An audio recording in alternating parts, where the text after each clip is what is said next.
because studios didn't do that.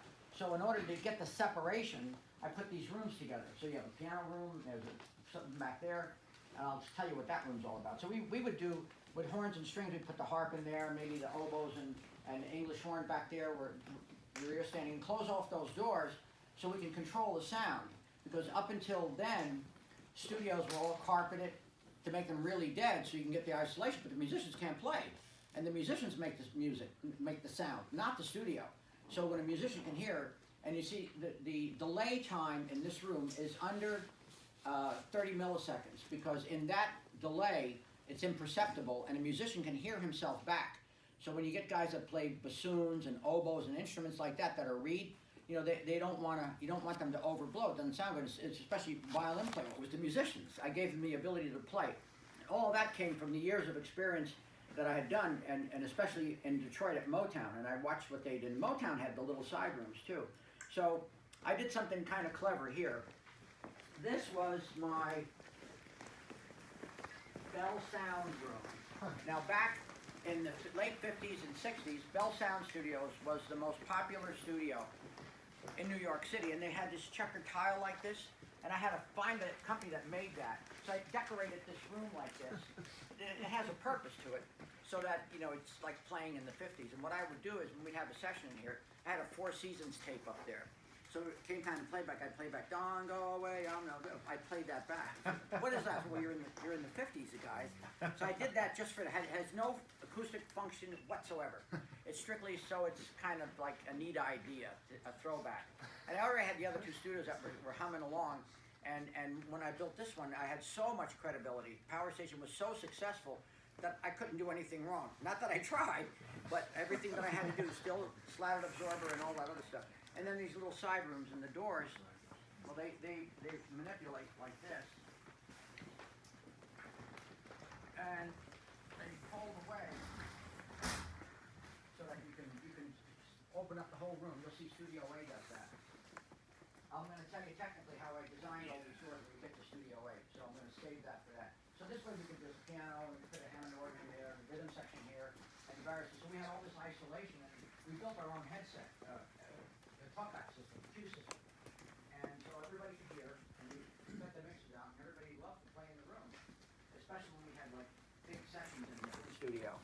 Because if that door wasn't there, the client would be here, and he said, the left channel doesn't sound right. And you can see the speakers, and I'll show you down in Studio A. We have the ability to move the speakers, and those are 604Es. They were designed in 1927, made for film. And it just so happened that that speaker characteristic, that not very much high frequency and low frequencies, now figure out how to make them move. And we bought them, and they're still in here, and they never failed. But the reason for that is, you know, certain kinds of records, I'd move them around, push them in closer and turn them. You have to know what you're doing, because most studio people, they put the speakers in a fixed position because they're afraid that you might not know what you're doing. So Power Station's built like a fighter plane, like an F-15. And if you don't know anything about airplanes, an F-15 is a very hard airplane to fly, but it has a lot of maneuverability. You better know what you're doing when you get in, as opposed to like a little Piper Cherokee or like that you take your hands off the controls and it pretty much rights itself and takes you where you want to go. So in order to work here, you really have to know what you're doing. And I would bring the kids in, like from Berkeley, and they'd be here with me, and I would bring them in on this, and then one day I'd just go and say, "Okay, it's yours," and I'd leave them with the session and everything. I just let them sit there and run it, and that's how I broke a lot of guys in here. Bob Claremountain's one of them, is out there somewhere. Okay, you want to go downstairs now? Yeah.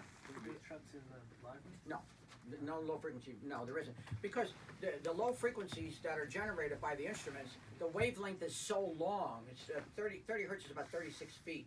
That there's no reason for the bass to accumulate ever, because you get the full wave. In a small room, that's a problem. Like upstairs that I showed you, because you get what's called standing waves. The room isn't big enough to cancel out that low frequency. And all that is, it's a fairly simple formula to do that. So when you have a large room, anything over 30 feet, you don't have to do anything with, because the lowest frequency that you can generate is 33 feet long or something like that. A 10K is an inch. That's the wavelength of that frequency. So in here, we depend on, the walls are not very thick. They move. And I did that so that you wouldn't get a resonant frequency when you build studios and they put concrete in them, so there's a bump always at around 400 hertz because the room wants to fight that, and that's no good. So they're not very thick, these walls. And if you put a microphone out there and you turn the speakers up too loud, it'll feed back. Most of modern studios, that won't happen because they put heavy glass in and all this. But I said, well, that's not going to help me make the record. I'll just turn the volume down a little bit if I have to. And besides, you don't have that loud when they're singing. I have it that loud when I'm mixing it. And we could drag guitar amps around and conga play, percussion players. So it was designed to accommodate the musicians. You'll see a better example of it over there. So in here, we did, one of the records we produced here was Under Pressure with David Bowie and Freddie Mercury. And I did a lot of commercials out here. Budweiser rock and roll commercials were all done in this room. And We Are Family with Sister Sledge. And Nile Rodgers used both of these rooms. And you're going to see in that control room how it's identical to the one up there. So that when you get in there, you know, the psychology of being in the same room has a lot to do with how you perceive sound. Psychoacoustics is a big part of what we perceive sound to be. People don't realize that, and I'm going to explain that to you when we get into Studio A, and I'm going to get very technical about how I did these doors and everything. So this is a smaller studio, and you know we could put a rhythm section back here when you have the doors to isolate them, and you put the guitars out here or whatever, horns or strings or whatever you had. And we did a lot of commercials in here too, Ford commercials and Chevy, and those are done usually in the daytime. And it's a slided absorber. Again, you can see the space is different because the room is smaller, and you don't want that much sound to reverberate. And all of that is calculated using the Sabin formula for reverberation time coefficients. That's where you get that from. And I had to do that myself. And if I made a mistake, I'd have to take the whole room apart and start over again. Let's walk into the control room, and I'll show you a couple neat features about that. Let me do this first so that you can see. Did you ever do that? Forgot to carry the one? And then we're like, okay. Oh yeah. Okay. I have to go back and double check. Here, you're gonna open this door. These are control room doors. Oh. Get everybody in here. These have lead in them too? Yes, they do.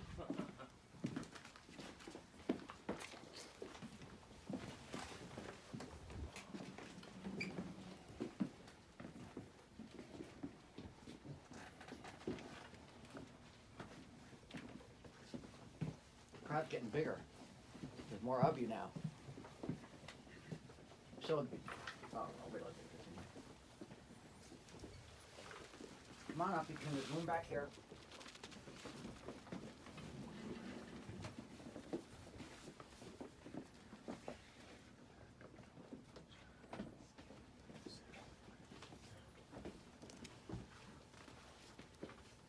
Okay, this is Studio B. This has the same control room as the one that was upstairs, but one unique feature. Open that door right there. See where it goes? Go where? Why? So that when people come in here to work here, it's the same room as all the other two studios.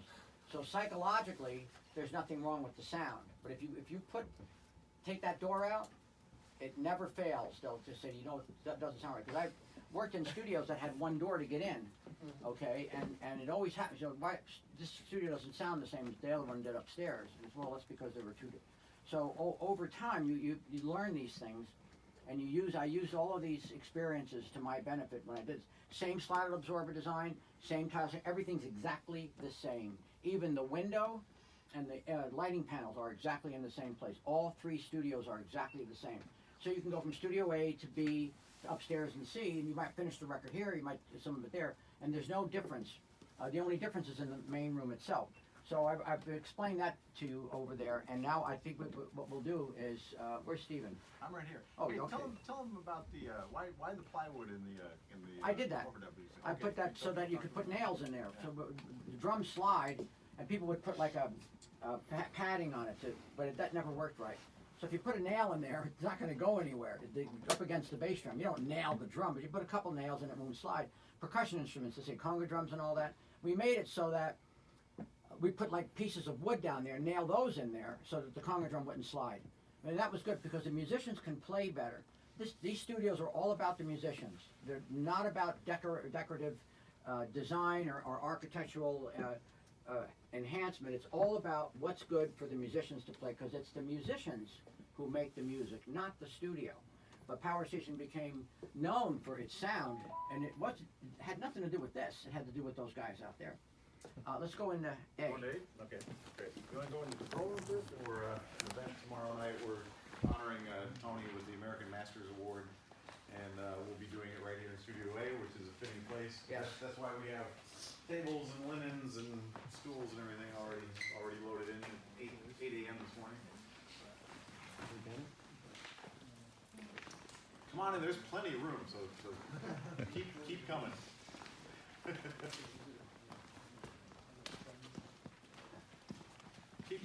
Don't stop in front of the door, please. No, come on in. There's people behind you. Yes. There's plenty of room. Want to get chairs and pick up your instruments, and we'll start recording here? Yeah. Okay, everybody here? This is the first room that I designed. I'm going to tell you exactly how I did it and why. You're going to notice that the walls curve up. The reason for that is so that there's no distance greater than 33 milliseconds. And the reason for that is because that's an imperceptible delay. So when a musician plays, you hear it dissipates, like, so he can hear himself come back. It makes for better sound. The problem with that is the angle of reflection is equal to the angle of incidence, okay?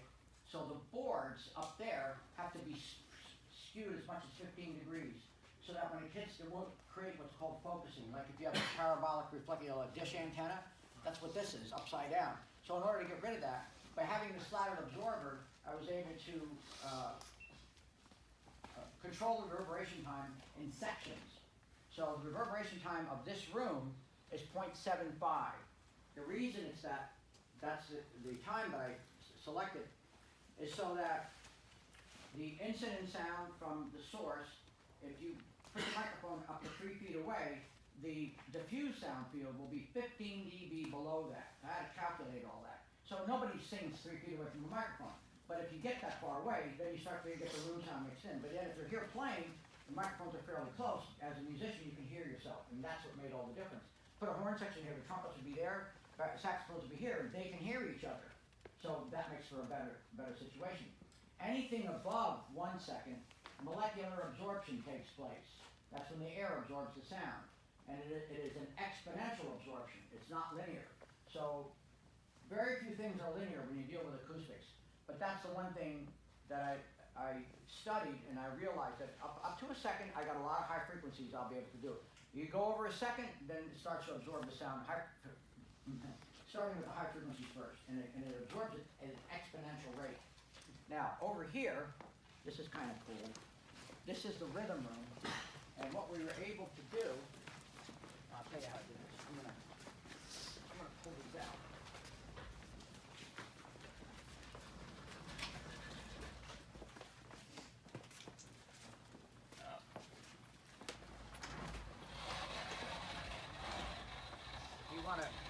Each of you want to feel the mass of these doors, and I'll tell you how I did this. There's some over here.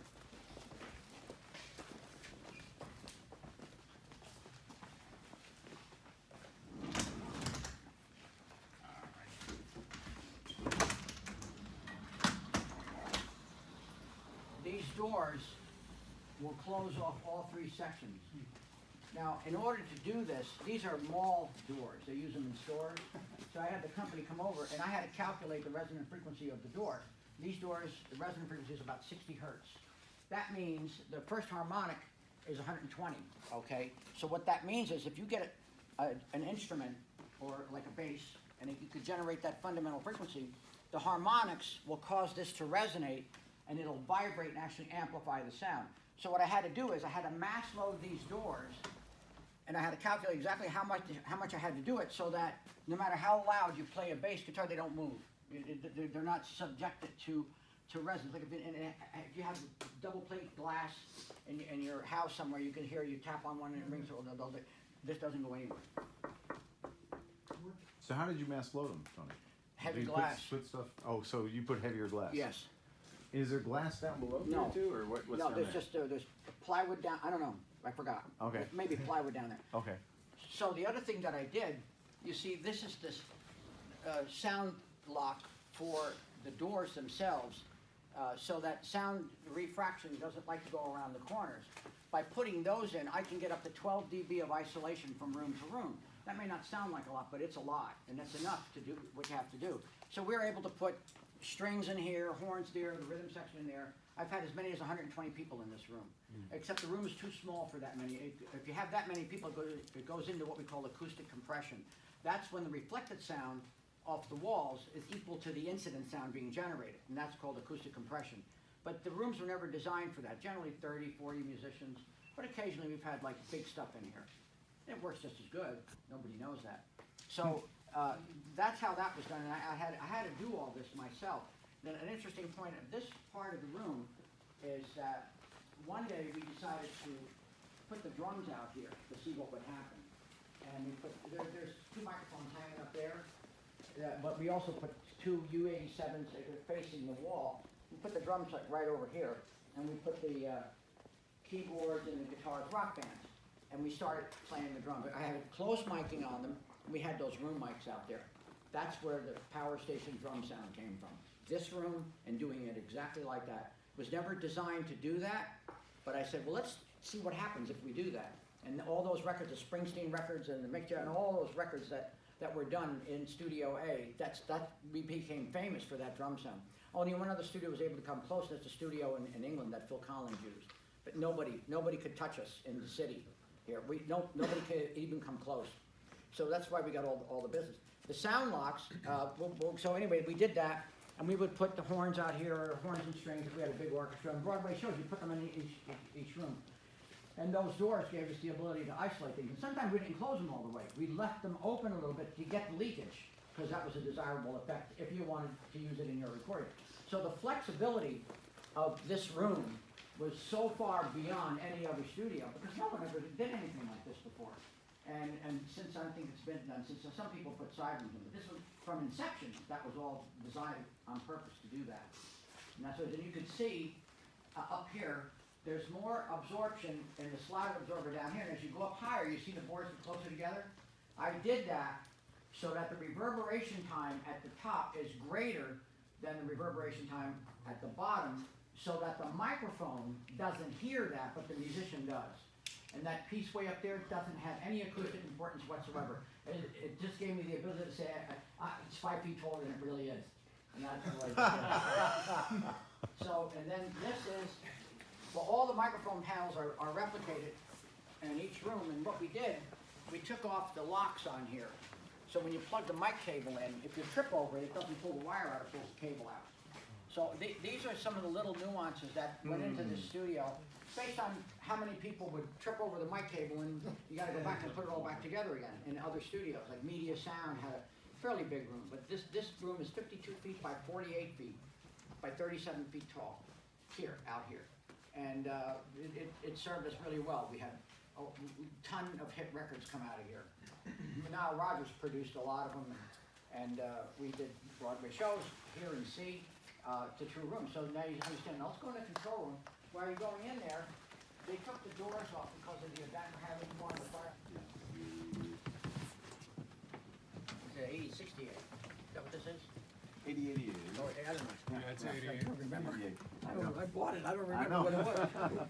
They replaced the first one, yes. Yeah, this room has no automation in it at all. There's a reason for that. Because a lot of people like to work in Studio A. The control rooms are the same, but I don't want them mixing in here because I want to do live sessions in here. So I put automation in B and C, but not here. There's no automation here. So what I used to do, when I put records together, this is our little roll-around cabinet with all the stuff in it, and I'd pull this up close so I could reach it, and then here's the speakers. So we could position these things. Oh, no, I haven't had that happen. No one's tall enough to get hit with those. So, Almost. as I was explaining upstairs, a lot of studios back in the 60s and 70s were designed, the consoles were up against the window, so the speakers were right over your head. So if you came to a studio where it's in the middle, people would always say, well, why? So I said, I got a solution to that problem. I'll just move the speakers, put them wherever we want. And that served a very useful purpose. So in mix now, this is something that's interesting here. This came from Detroit. You see these jacks? They're right. So what you do is this, you go, this one goes here, and that one goes there. Stereo. So, yeah, so it's, so instead of having to put two of these things in there, one, two, you just put the one, and we had a lot of these, I don't know where they all went.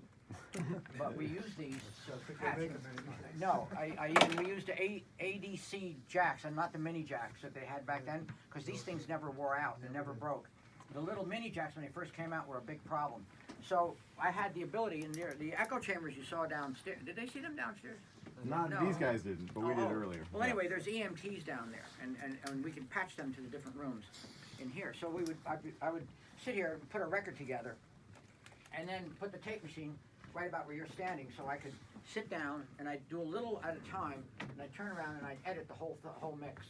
So I would do the body of the record, and then go back and do the intro, and maybe like a breakdown section, and I'd do that separate so that I could position everything different, because it didn't know automation, and it was faster than just doing it with automation.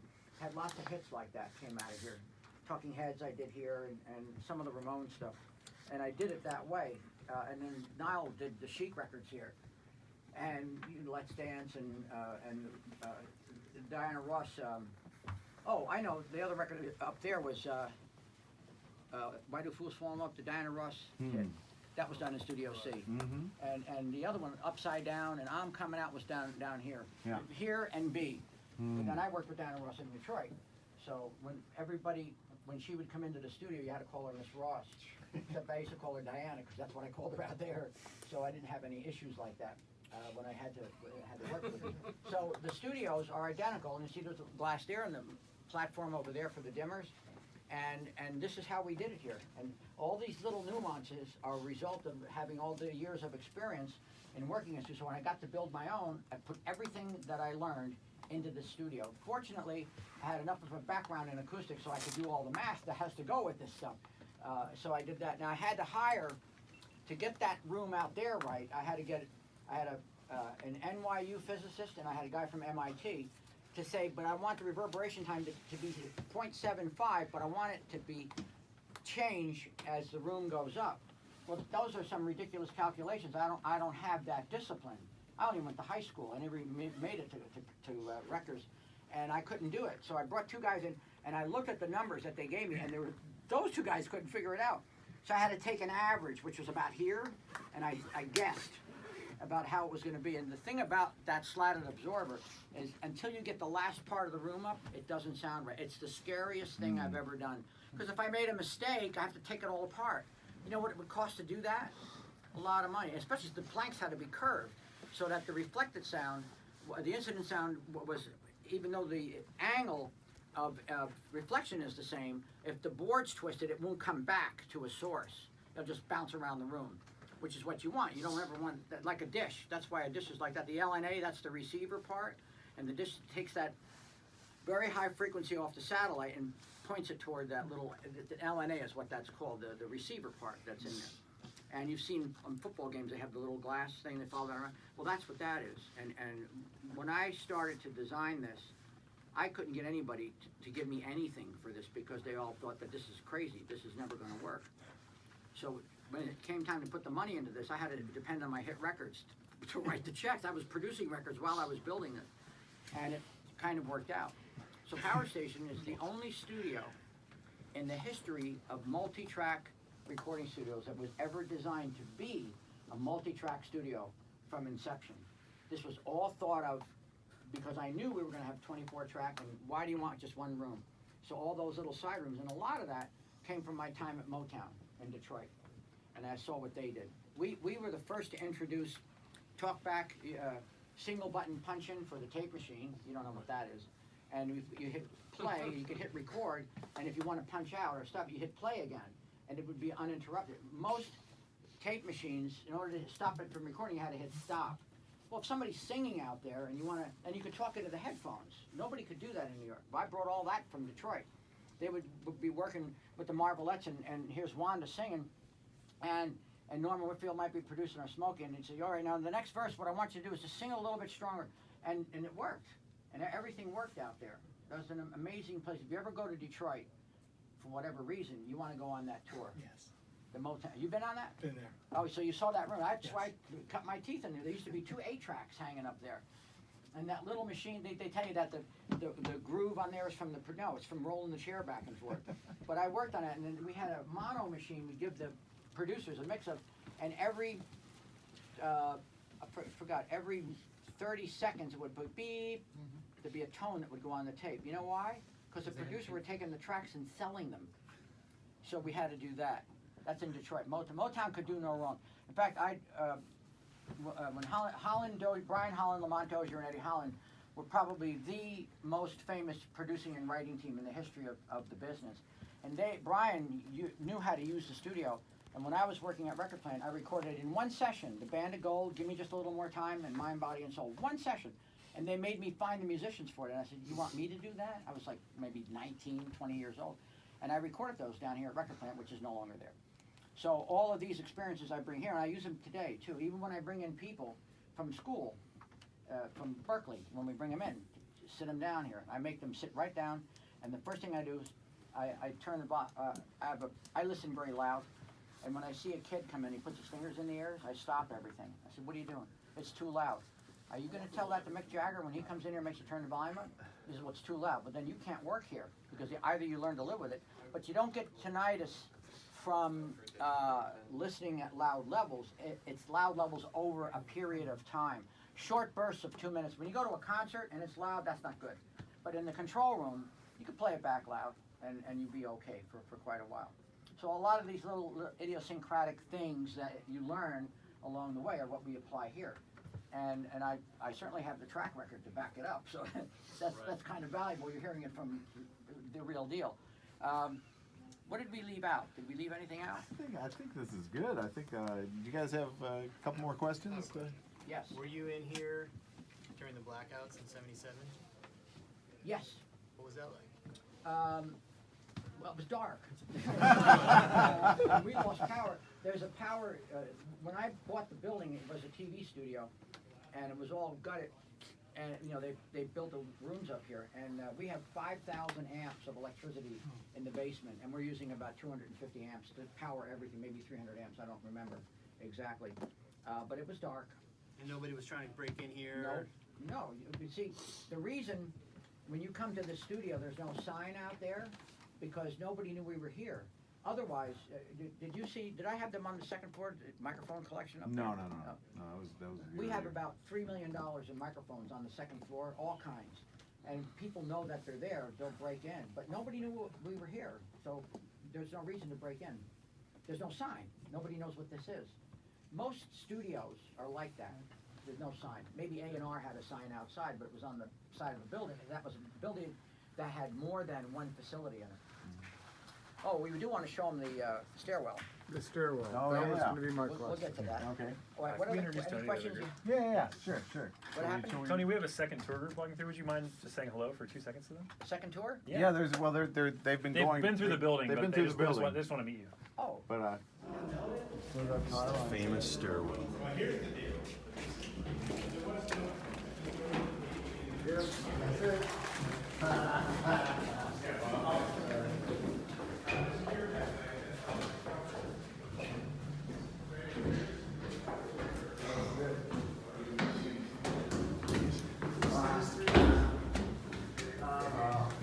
I want a snare drum right now. Oh, look at that. Unless you think it would be a better, it's fine, just put it in.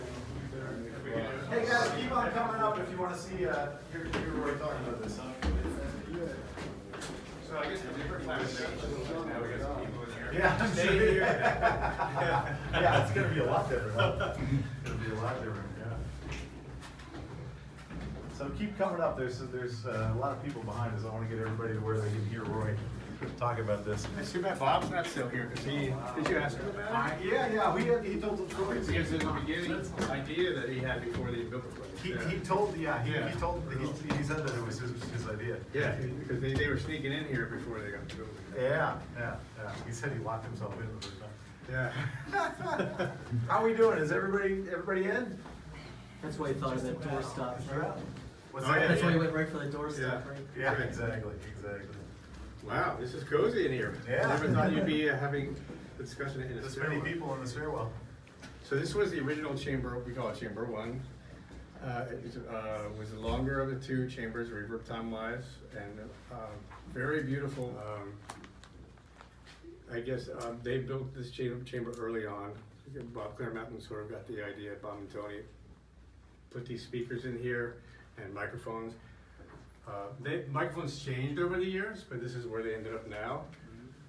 In the early years, when the chamber was very long reverb time, there was no stairs all the way up to the 4th floor. So there was a portion Oh, wow. where it was just parallel surfaces. Wow. Just like these landings here, but with no stairs. So at some point, they had to make stairs Yeah. to make it safe in case of fire to get out of here. Right, yeah. So they put the last floor upstairs up there, and that reduced the reverb time, obviously, because it, you know, it sort of broke up the reflections and caused some absorption as well. So, but it's a functioning stairwell reverb system that still has the same beautiful color that it used to have. It's just quite a bit shorter. Interesting. So, so you pipe stuff through this speaker here. Yes. And then, are there multiple microphones? Yes, or, there's two pair. There's a pair right here. Okay. You see the two 451s right there? There's two AKG 451s. In the first incarnation, they were a lot higher, so they were in the So really way up far there. from the speakers. Yeah. So you had minimal early reflections. Right. And them all balance out Yeah, the sound of yeah. the chamber. So some of the most famous instances of hearing Oh, man. like a snare on this. Well, think about Brian Adams' Reckless. Yeah. Right. Roxy Avalon. Music, Avalon. You hear, I mean, I remember the sound of this, so when I hear those records, I'm like, oh, I know that sound. I remember when Bob just came here to do Raised on Radio. I hadn't been here too long. Mm-hmm. It was still in '85. Yeah. Journey's record, Raised on Radio, Wow. which ended up being a huge smash hit. Mm-hmm. He came How specifically important to to the play USA? this. Was that snare sound Probably a coming lot, yeah. through here? Probably so. I Yeah. wasn't here for that, but I'm pretty sure that he must have used that in Chamber 2, which was a smaller chamber. Yeah. But this was his favorite. This was kind of like a big ballad, beautiful thing. So that song, Brian Adams' Heaven, Yeah. which is one of the finest sounding rock ballads I ever heard in my Yeah. life. It has this chamber all over it. Did Bill Shinman ever tell you a story about We Are Family? No, but I want to hear what he told you. Well, he said that he was on, so with that friend of ours, a common friend of ours who was an engineer, staff engineer here, the story he told me was that he was off one day, he and another engineer who was not working, went to the bar and had way too many drinks, and then they snuck into the chamber here, and he said that Bob Clearmountain was mixing We Are Family. Sure. But maybe it was Tony, I don't know. But anyway, somebody was mixing it, and so they came Probably into Bob, yeah. the stairwell and just started. They would be quiet, but then they would start. Once he started mixing, they'd start singing along on the Mhm. chorus, Mhm. like way out of tune. You know, We Are Family, you know. And so then they could hear the tape stop. You know, and they could hear him kind of soloing different things to try to find where, you know, the bad vocals were. And then they hear, you know, they hear the tape going Yeah. back, and they try, Well, that's funny. and they This- try to be quiet until he was mixing, and they start singing, and he finally figured it out and just like put a snare through, you know, and you know, and they went spilling out. It's funny, that had the same thing happen to me. I was mixing up in Studio C, which was one of the rooms Yeah. Bob used to like to mix in. Yeah. And I was using one of the chambers here, and the background vocals were, so I just couldn't balance them. And of course, you come around, it was, anytime I tried to fix it, it just Right. would never be right. So I finally pulled them down, and then I stopped the tape, and I hear, it was one of the guys, the assistants in there. They couldn't hold it. I'm like, Boomer, get out of there. So it's a recurring thing. Yeah. That's one of the. I guess you can't resist those. I kind of guess things. so. It's just too hard to resist. There's a lot of like stories of sounds coming into 140s and stuff like that. Mhm. It's hard to isolate them. Yeah, you can scream if you. Yeah, and you can hear traffic from outside. Yeah. If we're quiet. But now it's, No, nobody's now- coming down Yeah. 53rd Street now. As soon as we say that, it goes away. But yeah, there's a Chic record, right, where there's the siren going Sure, by, yeah. on the fade out, Yep. and they just kept it in. Yeah. Sweet. So, But- do you know this, the paint story? There wasn't the paint story. I mean, if it's the same What's story, that, Jim? Yeah. tell me what you know, and I'll tell you what I think is Well, I heard correct. that Bob came back at some point and was like, it's not the same. That's the as story I just told. Yeah. He came to do Journeys raised on radio because they wanted to do a big ballad, and Bob had said, Yeah. "This chamber, you got to come here," because Yeah. he'd already gone, Right. and he was quite upset that the chamber wasn't right. So I mentioned it to him a few years ago. I was embarrassed about how I acted, but he was really mad. But He there was was a theory shouting. about that. Huh? There was a theory about that, is that they painted the walls. It wasn't paint. It was adding It the was the stairs. stairs. Who knows what he was told because he was upset. You know what I mean? Right. But another story. Tony Bongiovi. So I was 22 then, right? Yeah. Tony Bongiovi did tell me, like, you guys got me and Boomer was another guy starting, with me and my same level. Yeah. So Bob was really mad that the chamber didn't sound right. He was really upset. And we could all tell from wherever we were in the building. And Tony made us, it was Valentine's Day, 1985, I remember this. Maybe 1986 or something. Tony made us a sponge down this chamber saying that it's just dust. And you sponge it down, it'll be fine. And we had dates ready to go and all that, we had to cancel that. We couldn't say no to Tony, that was the thing, he was like, Can't say no. you can't say no to Tony. That's what we did that night. Oh, man. So I think Bob or somebody might have thought it was paint, but really it was It was It stairs, was- that was good, it was egress. Jim, do you have how many 604s do you own and where do you get them? Or- There's a bunch. I don't know where they got them. Most of them came with the big reds from Audio Techniques.